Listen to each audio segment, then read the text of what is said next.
창세기 31장 37장 1절 보시겠습니다.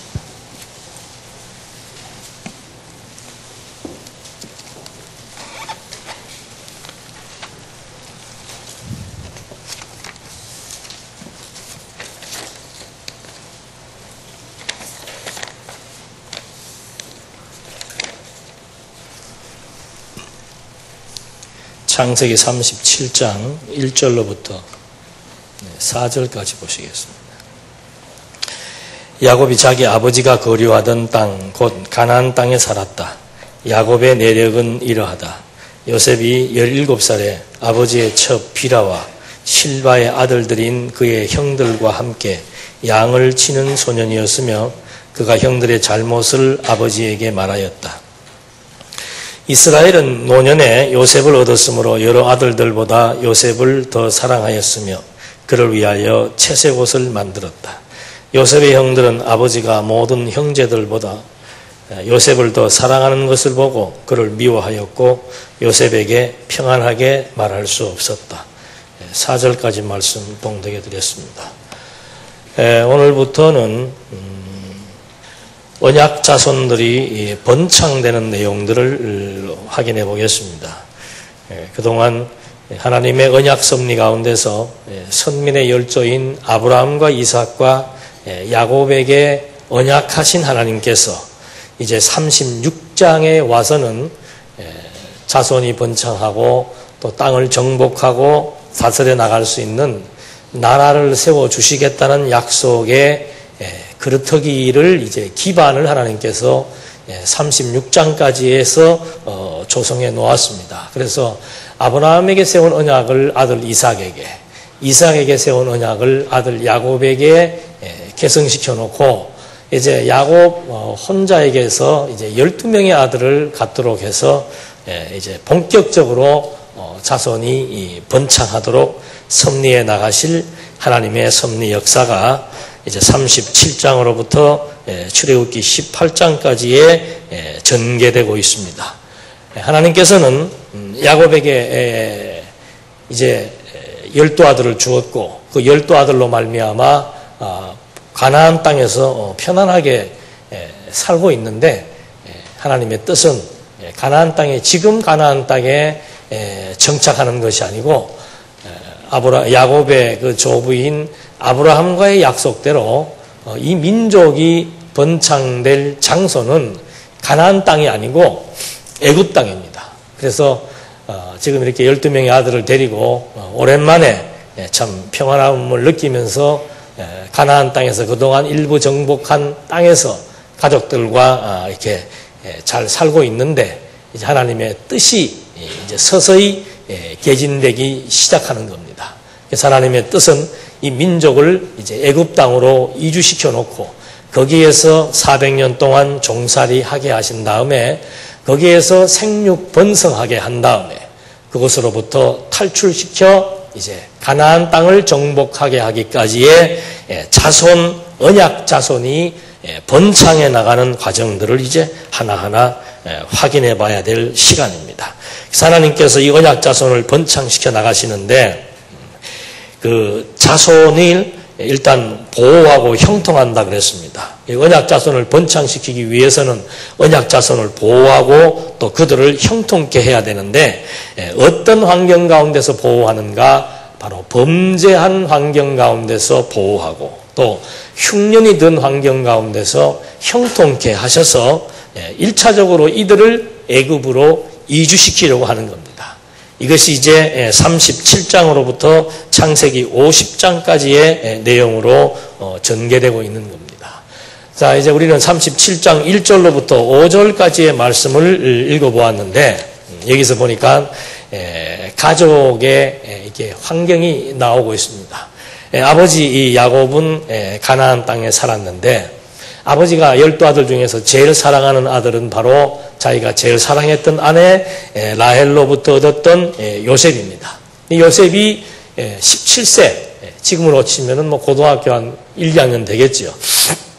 17세 때인데 이 형들과의 관계가 좋지 않습니다. 그럴 수밖에 없는 것이 아내가 4명이고 각지 다 배가 다릅니다. 배 다른 형제들끼리 서로 이렇게 12명이 어우러져 사는데 이게 참 아버지가 통솔을 제대로 해야 되는데 아버지는 사랑하는 아내를 지금도 잊지 못하고 또 그 아내로부터 얻은 요셉을 특별히 더 사랑했습니다. 그걸 애들은 알죠. 그러니까 요셉도 조금 시근이 있다면은 뭐 형들의 잘못이 있어도 대충 보고 혼자서 삭히면 되는데 꼭 무슨 일만 있으면 아버지한테 가서 어떻게 해요? 보고를 하지요. 그래서 그 소년이었지만은 형들의 잘못을 아버지에게 일일이 다 고했습니다. 3절 이스라엘은 그래도 노년의 요셉을 얻었으므로 늦둥입니다. 여러 아들들보다 요셉을 더 사랑하였다 그랬습니다. 그래서 그를 위해서 특별히 채색 옷을 우리 한국의 전통은 장남이 새 옷 입고 그 옷을 계속해서 물려주어야 이 형제간의 기강도 쓰고 하는데 이 집은 거꾸로 돌아가서 어린 녀석을 그냥 늘 새 옷을 사주고 형들은 들판에서 양이나 치는 그런 환경이 되다 보니까 형들이 아버지에 대한 불만을 갖는 것은 어쩌면 당연하겠죠. 4절에 요셉의 형들은 아버지가 모든 형제들보다 요셉을 더 사랑하는 것을 보고 그를 미워하였고 요셉에게 평안하게 말할 수 없었다. 그러니까 뭐 아버지가 있을 때야 뭐 동생한테 별로 해코지 안 하겠지만 아버지 안 보는 데서야 이제 학대할 수밖에 없는 그런 여건을 여기에서 소개하고 있습니다. 우리는 얼핏 보게 되면은 참 강의를 늘 할 때마다 느끼는 겁니다만은 이 구조의 중요성. 제가 지금 이 말씀을 드리기 직전에 간략하게 지금 이것이 어떤 지금 위치에 접해 있으면서 어디를 향해서 나가고 있다는 것을 짧게 말씀을 드렸습니다만은 이런 성경의 구조를 모르게 되면은 이건 그냥 한 가족의 가족사입니다. 그래서 이걸 읽고는 여러분 부모가 자식을 다스릴 때는 편애하면 안 됩니다. 이게 일상적인 얘기예요.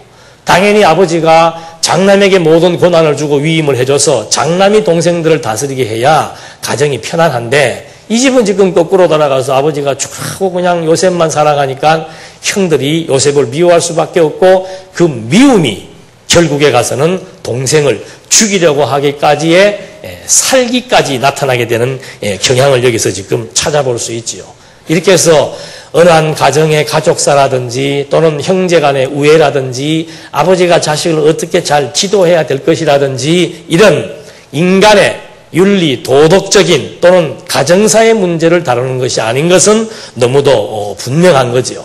하나님이 지금 이렇게 섭리해 나가시는 것은 하나님의 의도를 우리는 읽고 있습니다. 이미 창세기 1장으로부터 36장까지의 내용을 통해서 하나님은 열조 아브라함에게 언약을 세웠습니다.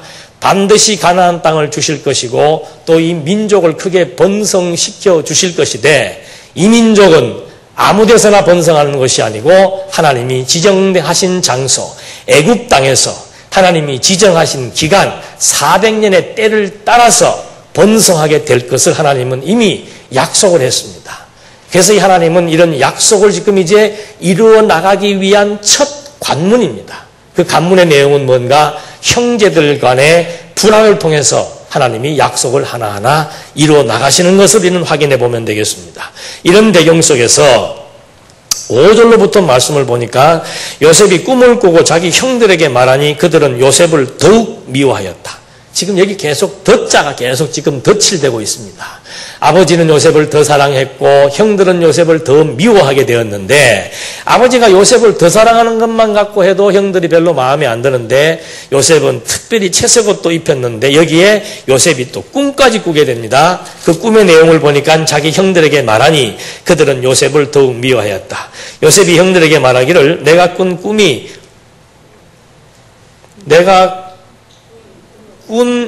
나는 자꾸 꾼이로 보이구만. 꾼 이 꿈을 들어보십시오. 우리가 밭 가운데서 곡식단들을 묶고 있었는데 보십시오. 내 곡식이 단이 일어나 우뚝 서고 형들의 곡식단들은 빙 둘러서서 내 곡식단을 향해 절하였습니다 하니 요셉의 형들이 그에게 내가 정말로 우리 위에 왕이 된다는 것이냐?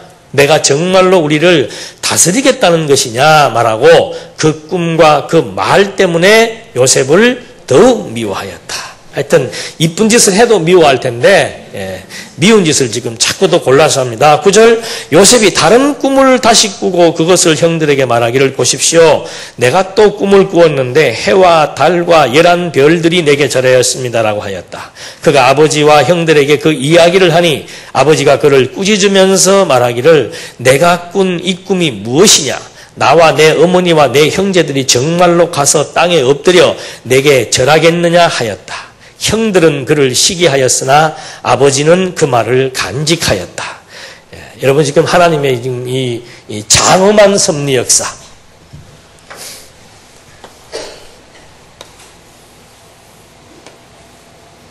지금 여기에서 하나님은 열조와 언약을 세웠습니다. 그 언약 중에 첫 번째가 뭔가 자손이 번창하는 거예요. 자손이 번창케 하기 위해서 이미 36장에 보니까는 35장, 36장에 보면 야곱과 에서의 계보와 그들이 살아가는 땅의 지경이 소개되고 있습니다. 그건 무엇을 의미하는가? 이제 하나님께서 아브라함, 이삭, 야곱에게 약속한 대로 자손을 번창시켜 줄 것, 그리고 땅을 정복할 것, 그리고 다스림의 권세를 주실 것에 대한 약속을 이제 이루어 나가겠다라고 하는 것에 대한 아까 말씀드린 대로 기반입니다. 그렇다기에요. 한 명에서 12명의 아들을 주어서 이제 이들을 번창시킬 것인데 미리 말씀드린 대로 이들의 번창의 장소 그리고 번창의 기간 이게 아브라함에게 이미 다 약속을 한 거죠. 그러니까 하나님은 벌써 아브라함에게 약속을 하실 때 이 약속이 어떤 경로와 과정을 통해서 성취될 것을 미리 알려주시고 그걸 알려주신 이유는 뭔가?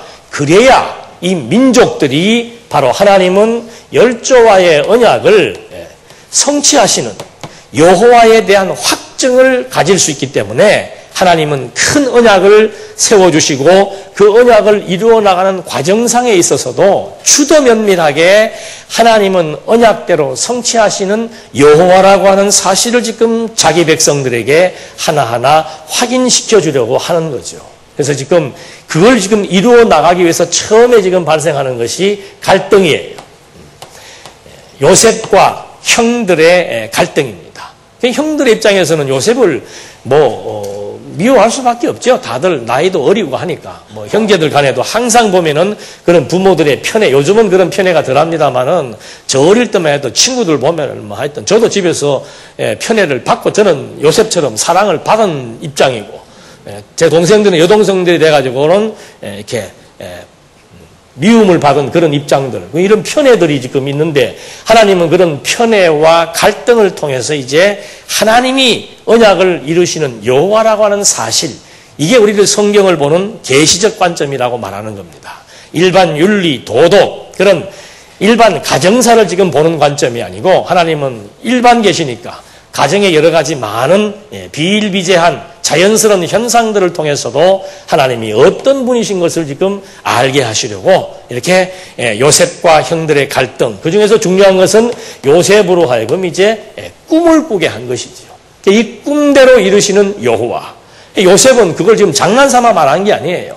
진짜로 꿈을 꿨는데 11개의 볕단들이 지금 자기에게 절하는 것을 지금 아버지에게도 말하니까 아버지도 처음에 그 꿈을 꾸었을 때는 요놈 참 맹랑한 놈이다. 어떻게 아버지도 지금 저한테 절한다고 얘기하느냐 할 정도로 그 꿈을 얘기했지만 아버지는 그걸 보통으로 여기지 않았죠. 그 꿈에 대한 의미가 있을 것이다라고 해서 꿈을 주목했지만 형들은 어떻게 해요? 미움에서 형들은 이제 도리어 그 요셉의 꿈을 통해서 요셉을 시기하도록 하나님이 격동시켜 나가는 겁니다. 그래서 지금 과정을 하나하나 보니까 저 꿈 때문에 지금 이제 요셉은 형들로부터 아주 그 미움을 받게 되는 계기가 되는 거죠. 그래서 형들은 요셉을 시기하게 되고 아버지는 요셉의 말을 잘 마음에 간직하게 해서 하나님은 지금 이제 이 요셉을 꿈대로 어디로? 이 애굽으로 미리 보내도록 준비하시는 준비 역사. 물론 결론적인 데서도 말씀을 드리겠습니다만 하나님이 하시는 일은 하나님이 하시는 일이라고 하는 것이 우리 일상이에요. 우리 각자에게 주어진 모든 범사가 다 하나님의 하시는 일입니다. 우리에게 주어지는 모든 범사의 목적은 뭔가? 하나밖에 없습니다. 하나님이 지금 살아 존재하신다는 사실을 우리에게 깨달아 믿어지게 해서 여호와만을 의지하고 그분을 경외하며 살아가게 하기 위한 언약 백성들에 대한 하나님의 섭리의 의도라 이 말이죠.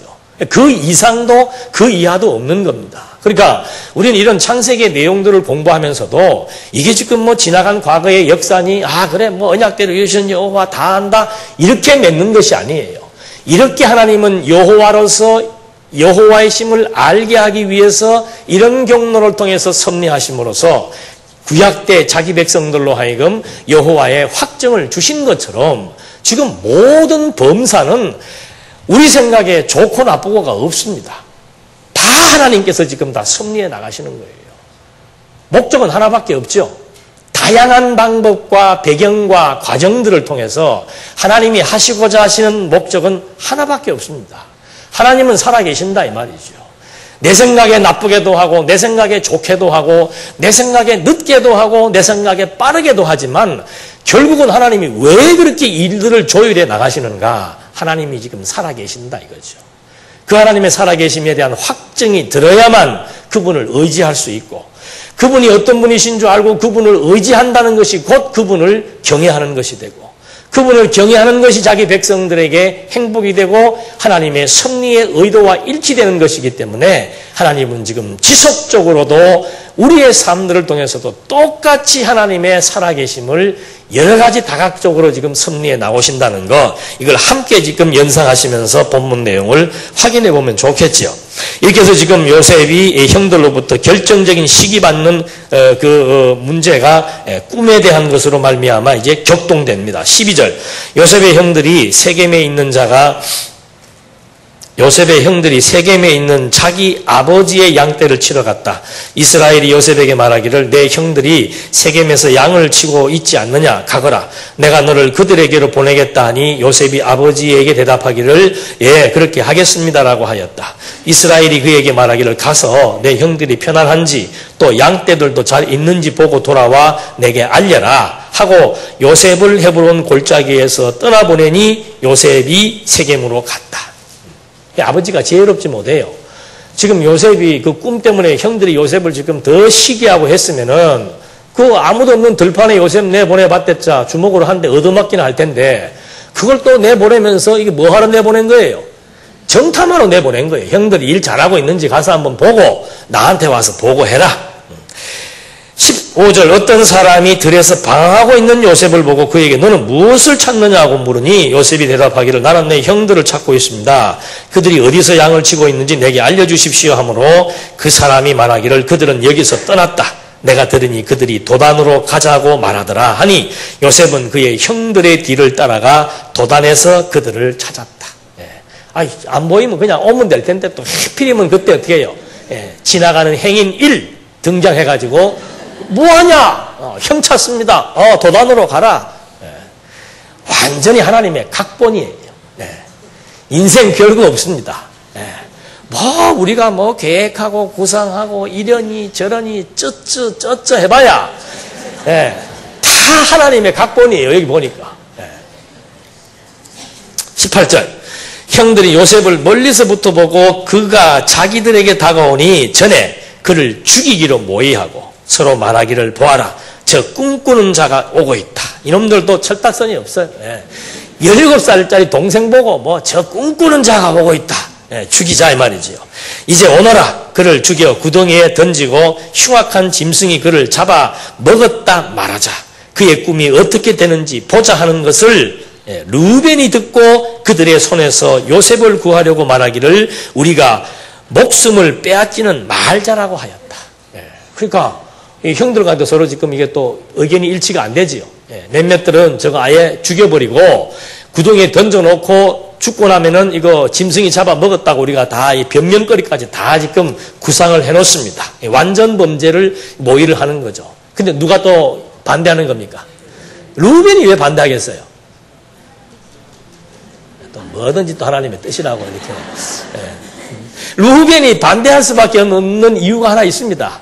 르우벤은 어떤 범죄를 저질렀어요? 자기 아버지의 첩 비라와 간통하는 범죄. 여기는 뭐 없습니다만 그런 정도는 추론할 수 있지요. 아버지가 루벤 이뻐하겠어요? 미워하겠어요? 저건 인간도 아니라고 할 거 아니에요. 예. 루벤은 항상 마음이 어때요? 예. 아버지 볼 면목이 없죠. 루벤에게는 도저히 이게 뭐예요? 아버지에게 점수 딸 기회가 되는 거예요. 그러니까 하나님께서 루벤으로 말미암아 아비의 첫 피라와 통관하게 하신 것도 다 뭐예요? 이때를 위한. 그래서 우리는 합력해 선을 이룬다 그 말을 하는 거예요. 자식들이 지금 공부해야 될 때 공부를 안 해서 말썽을 부린다. 뭐 결혼하면 편할 줄 알았더니 결혼해도 또 걱정거리다. 저거 언제 사람 되냐. 하나님께서는 다 무슨 때가 있어요? 쓸 때가 없는 게 아니고 쓸 때가 있다 이 말입니다. 그래서 우리의 관점으로 사물을 보거나 우리의 관점으로 이 일을 해석하거나 우리의 관점으로 사람을 평가한다는 것은 이게 바로 죄예요. 그게 바로 하나님의 자리에 앉아서 자기가 지금 모든 계획과 각본을 꾸려서 자기 인생을 살아가려고 하는 아담과 같은 어리석은 발상일 수밖에 없는 거죠. 그래서 하나님의 관점에서는 나쁜 게 있습니까? 없습니까? 없어요. 르우벤도 다 뜻이 있는 것이고 형들의 마음을 격동시키기 위해서 요셉에게 꿈을 꾸게 해서 미움받게 하는 것도 하나님의 뜻이 다 있더라 이 말입니다. 조금 더 보십시다. 어디까지 했어요?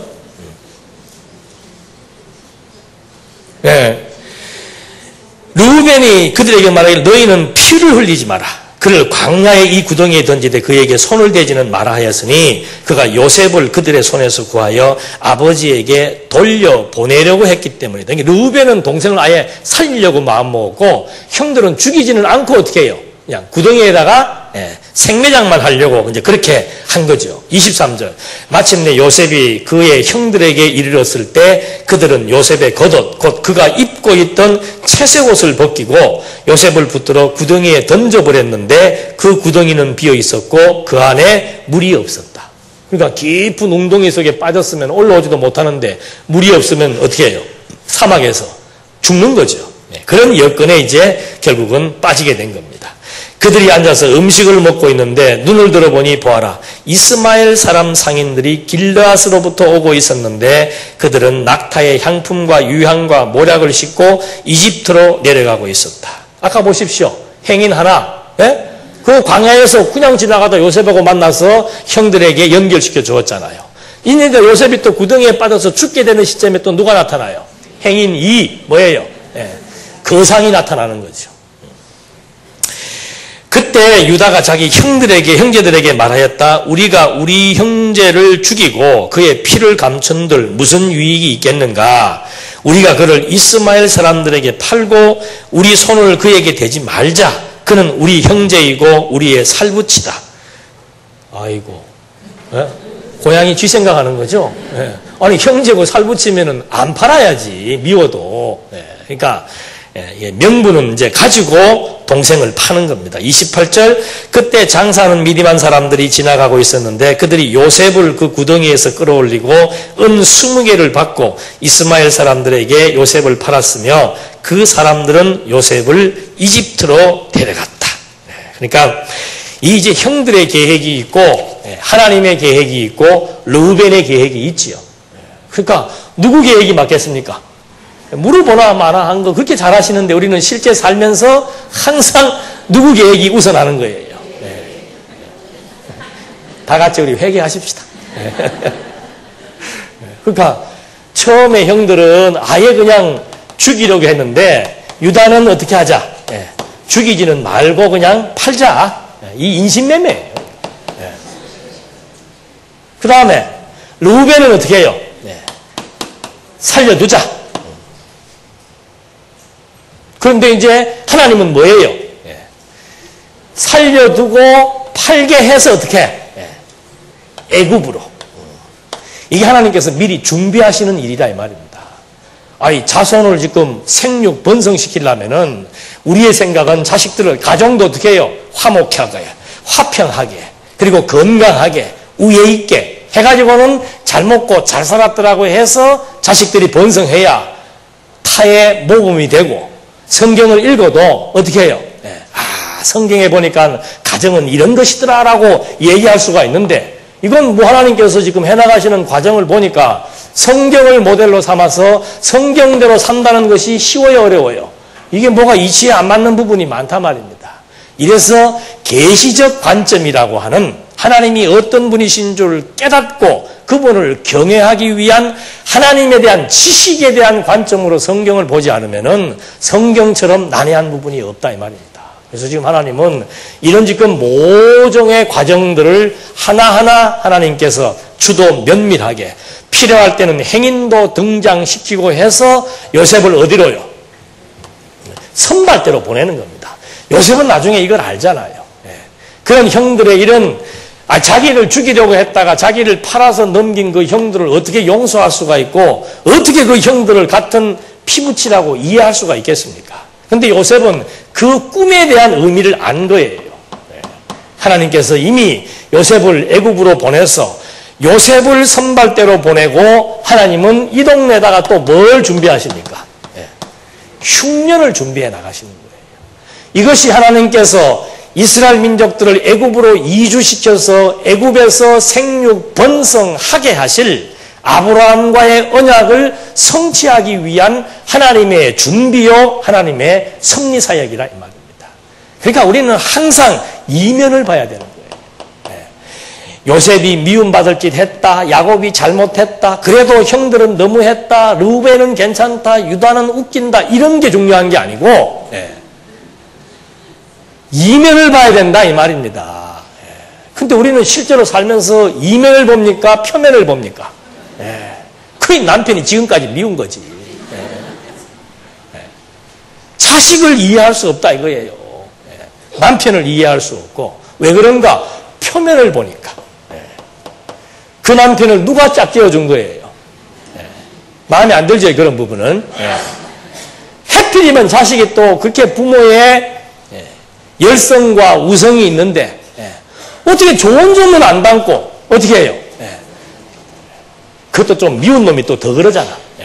이런 모든 현상들 지금 우리와 관계되어져 발생되는 모든 일의 현상들 이건 전부 다 이 지금 구약에서 드러나 있는 하나님 여호와의 심을 계시하기 위한 의도와 동일한 맥락이라고 하는 사실을 우리가 잊으면은 성경 공부 하나만 하라 이 말입니다. 그러니까 표면만 지금 보아서는 안 되는 이유가 너무도 분명하잖아요. 하나님이 이렇게 지금 복잡하게 섭리하시는 이런 섭리의 근간은 어디에 있습니까? 열조와의 언약에 있는 것이고 그 언약을 이루어서 하나님이 여호와의 심을 깨달아 경외케 하기 위한 하나님의 섭리의 목적에 따라서 하나님은 지금 하나하나 인간의 생각과 반대되게 때로는 비윤리적으로 때로는 있을 수 없는 여건 속으로 때로는 저렇게 될 수가 있나라고 하는 좌절할 수밖에 없는 그런 여건 속으로 하나님이 섭리해 나가면서 하나하나 지금 전개해 나가는 것을 볼 수가 있는 겁니다. 그런 여건 속에서 요셉이 지금 이제 범죄자로 부각되게 됩니다. 요셉이 범죄자로 부각되는데 여기서 지금 재밌는 것이 뭔가 하면은 그 하나님께서 언약 백성들을 번창시키기 위해서 보호해 나가는 데 있어 가지고 유다의 공범죄와 유다의 단독 범죄가 지금 이슈로 부각되는 거예요.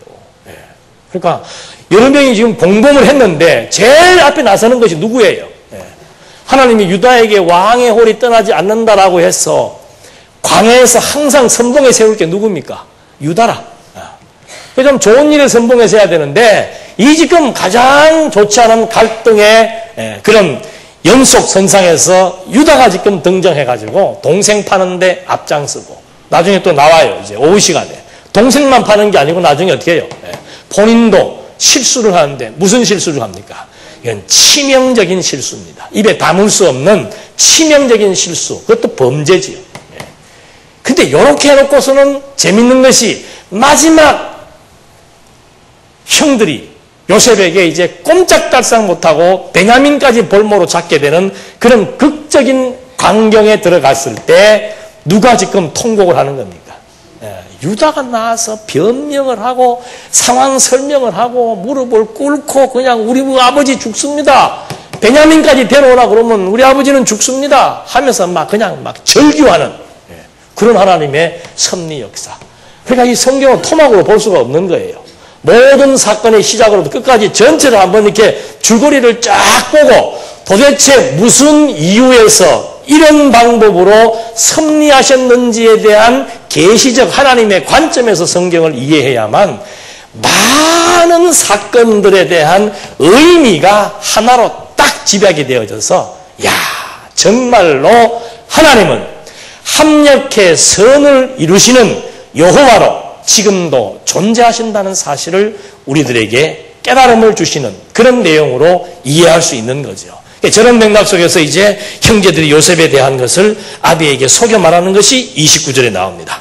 르우벤이 그 구덩이로 돌아와서 그곳에 요셉이 없는 것을 보고 자기 옷을 찢었고 형제들에게 돌아와서 말하기를 그 아이가 없어졌다. 이제 나는 어디로 갈까라고 하였다. 르우벤은 그 당시 현장에 없었던 모양이죠.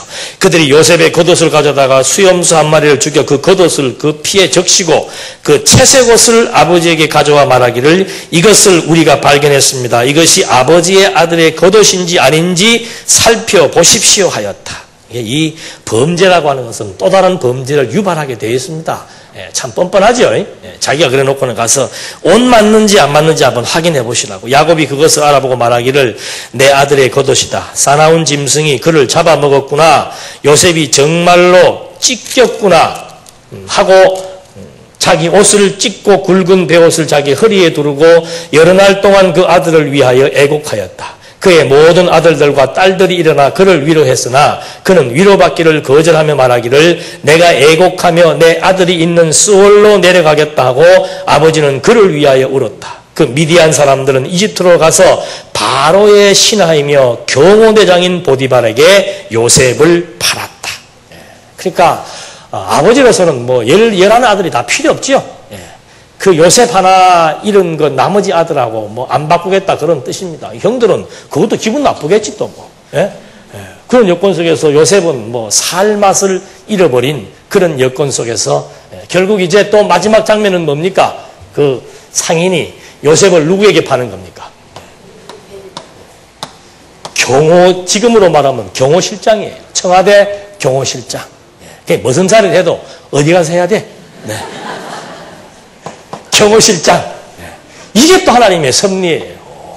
그러니까 죽을 뻔하다가 사는 것도 하나님의 뜻이고 또 살아서 해필이면 또 경호실장 집으로 노예로 팔려가는 것도 하나님의 뜻이고 그 집에서 잘 먹고 잘 사는 게 하나님의 뜻이 아니고 거기에서 또 어떻게 해요 이제 거시기가 이제 계속 연결이 되겠죠.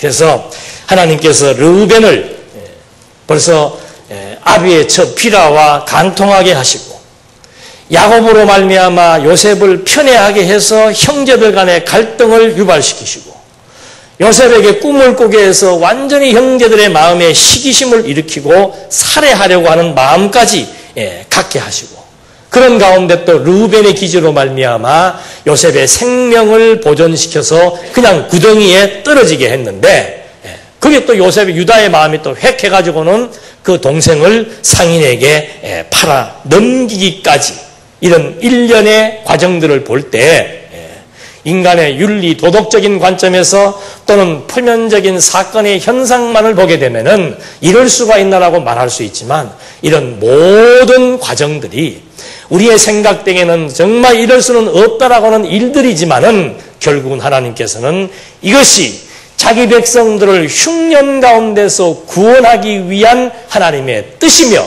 이들을 애굽으로 이주시켜서 애굽에서 생육하고 번성시키고자 했던 열조와의 언약을 성취하기 위한 하나님의 섭리 계시 역사라고 하는 것을 우리는 다시 한 번 더 확인해 볼 수 있는 거죠. 이것에 대한 신학적인 의미는 뭔가? 똑같아요.